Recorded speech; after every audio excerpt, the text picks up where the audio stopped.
আজকের সকালটা ল্যাদ খেতে খেতে শুরু হলেও তারপর কিন্তু আমি বেশ সিরিয়াস হয়ে যাই। তার জন্য আজকে সারাদিন আমাকে কোন কোন কাজগুলো করতেই হবে সেগুলো ডায়েরিতে নোট করে একটু পড়াশোনা করেই আমি রেডি হয়ে দিই স্কুলে যাওয়ার জন্য। আর আজকে তো আমাদের ল্যাবের দিন, তো স্কুলে যাওয়া মাস্ট। আর কদিন ধরে আমার সাইকেলটা একটু খারাপ হয়ে যাচ্ছে, একটু গন্ডগোল হচ্ছে, তার জন্য আজকে মামির থেকে সাইকেলটা নিয়েই চললাম স্কুলে। আর যাদের যাদের ক্লাস 4 তলায় তারা অন্তত এই কষ্টটা ভীষণভাবে রিলেট করতে পারবে। আমাদের অবস্থা প্রতিদিন ভীষণ খারাপ হয়ে যায় 4 তলায় উঠতে উঠতে আর নামতে নামতে। তো যাই হোক, আজকে ছিল আমাদের ল্যাব আর নিউট্রিশনের ল্যাব। তো আজকে রান্না বান্নার দিন। আজকে রান্না হচ্ছে চিকেন স্টু।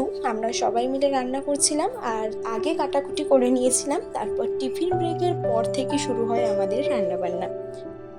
রান্নাবান্না হতে হতেই কারেন্ট চলে যায় প্রথমে। তারপর কারেন্ট যাওয়া সত্ত্বেও আমরা সবাই লাইট জ্বেলে রান্নাটা চালিয়ে নিয়ে যাচ্ছিলাম, কেননা ছুটির সময় হয়ে গিয়েছিল, অনেকটা দেরি হয়ে যাচ্ছিল। তারপর অনেক কষ্ট সাধনার পর আমাদের চিকেন স্টু অবশেষে রেডি হয়ে যায় এবং আমরা সকলে খুব আনন্দ করে চিকেন স্যুপটা খেয়েছিলাম। ভীষণ ভালো খেতে হয়েছিল। আমরা সকলে রেঁধেছি, অবশ্যই ভালো হবে। তো তারপর আমরা অনেকক্ষণ ছিলাম, লাস্টে অনেক গোছগাছ করে তবে বাড়ি আসতে পেরেছি। অ্যান্ড বাড়ি এসে আমার একটা গোটা নোট কমপ্লিট করা ছিল, সেটাই কমপ্লিট করে নিলাম। অ্যান্ড নাও আজকের মতো এতটাই। দেখা হবে অন্য কোনো ব্লগে। টাটা।